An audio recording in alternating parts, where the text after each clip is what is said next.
Hi folks, so just a quick video to show you. Look, you can see the cracks down here. Look, so we're using a light filler. This is from LTT, which is one of the best in our opinion.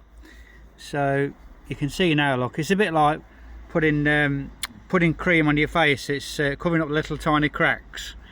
No offense.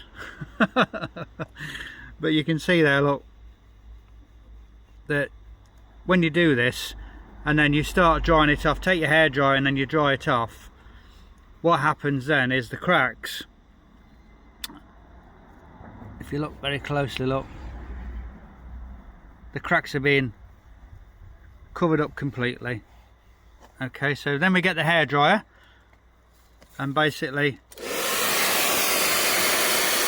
dry it all off. And after a few week-old passes, a few layers, you'll find that this will be really smooth and ready to colour and finish. So it's Wayne from Mobile Lead Repairs, signing off.